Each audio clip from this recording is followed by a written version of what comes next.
विपक्षी एकजुटता वाले गठबंधन में नीतीश कुमार के सबसे बड़े मुहिम पर मुहर लग गई है।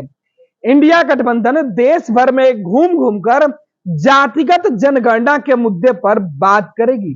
इंडिया गठबंधन में नीतीश कुमार भले ही कोऑर्डिनेशन कमेटी की बैठक में शामिल नहीं हुए हो, लेकिन कोऑर्डिनेशन कमेटी के एजेंडे में जातिगत जनगणना जो नीतीश कुमार और तेजस्वी यादव के साथ लालू प्रसाद यादव का ड्रीम प्रोजेक्ट है, वो पूरी तरीके से चर्चा में रही।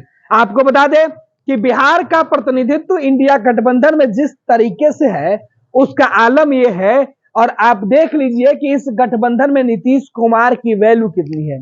नीतीश कुमार की सोच को इंडिया गठबंधन की विचारधारा से जोड़ा जा रहा है। कहा जा रहा है कि इंडिया का जो एजेंडा है वो जातिगत जनगणना है। बिहार में जातिगत जनगणना कराकर नीतीश कुमार ने संकेत साफ दे दिए हैं। तेजस्वी यादव, लालू प्रसाद यादव जो मांग कर रहे थे वो नीतीश करा रहे हैं, और इंडिया गठबंधन इस मुहिम को देश भर में चर्चा का विषय बनाने की कोशिश में है। तभी तो इंडिया गठबंधन के जो कोऑर्डिनेशन कमेटी है उसकी पहली बैठक हुई, और इस बैठक में यह तय किया गया कि अक्टूबर में जो रैली की जाएगी, भोपाल के अंदर रैली कर बीजेपी, नरेंद्र मोदी, अमित शाह को किस तरीके से रोका जाए देश की सत्ता में आने से। इन बातों के लिए देश भर में विपक्षी एकजुटता के जो नेता हैं, जो इंडिया गठबंधन के नेता हैं, वो पूरे देश के अंदर अलग अलग रैली, चुनावी कार्यक्रम करेंगे। जिन राज्यों में विधानसभा के चुनाव होने हैं, उन राज्यों में ज्यादातर रैलियों पर फोकस किया गया है। आपको बता दें कि कोऑर्डिनेशन कमेटी की बैठक में इस बात पर भी मुहर लगी कि इंडिया के अंदर, भारत के अंदर जो टेलीविजन नेटवर्क है, जो न्यूज समाचार एजेंसियां हैं या समाचार चैनल है, जिस पर इंडिया गठबंधन के विरोध में खबरें चलाई जाती है, नरेंद्र मोदी और भाजपा के पक्ष में माहौल बनाने वाली खबरें चलाई जाती है, जो लोग बीजेपी के कहने पर खबर प्लांट करते हैं, ऐसे चैनल, ऐसे न्यूज एंकर और ऐसे प्रोग्राम को इंडिया गठबंधन के नेता बॉयकॉट करेंगे। इंडिया गठबंधन के नेताओं ने यह तय किया है कि जो चैनल है उनकी लिस्ट बनाकर सार्वजनिक कर दी जाएगी, और उन चैनलों में कोई भी इंडिया गठबंधन के नेता डिबेट शो में शामिल नहीं होंगे, और ना ही उस चैनल के रिपोर्टर जो बॉयकॉट चैनल है या बॉयकॉट शो है उन पर कोई बातचीत करेंगे।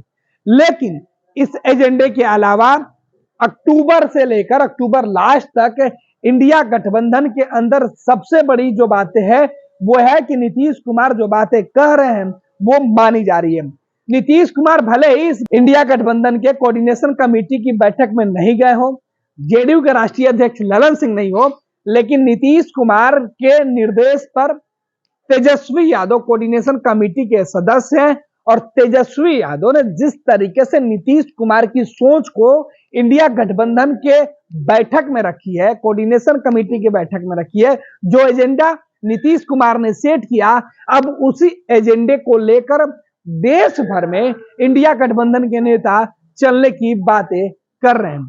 तो इंडिया गठबंधन में नीतीश कुमार के चेहरे पर दाव भले ही नहीं लगाया गया हो, नीतीश कुमार को एजेंडे में भले ही शामिल नहीं किया गया हो, लेकिन नीतीश कुमार जो चाहते हैं, नीतीश कुमार की जो सोच है, और बिहार ने जो दशा और दिशा सियासत को दिखाने की कोशिश की है, बिल्कुल उसी तर्ज पर अब इंडिया गठबंधन के तमाम नेता आगे बढ़ते हुए दिखाई दे रहे हैं। इंडिया गठबंधन की शुरुआत नीतीश कुमार के मुहिम से हुई थी, लिहाजा पहली बैठक में नीतीश कुमार की पूरी झलक दिख रही है। भले ही कोऑर्डिनेशन कमेटी की बैठक में यह तय हो कि अब जातिगत जनगणना का मुद्दा होगा, देश भर में घूमकर कांग्रेस के नेता या फिर अन्य राजनीतिक दल के नेता यह सवाल उठा रहे हैं कि इंडिया गठबंधन में कई चेहरे हैं। बीजेपी खासतौर पर नीतीश कुमार को लेकर सवाल उठा रही है कि इंडिया गठबंधन में जो कोऑर्डिनेशन कमेटी बनी है या फिर जो कमेटियां बनी है उसके चीफ के तौर पर नीतीश कुमार शामिल नहीं हुए।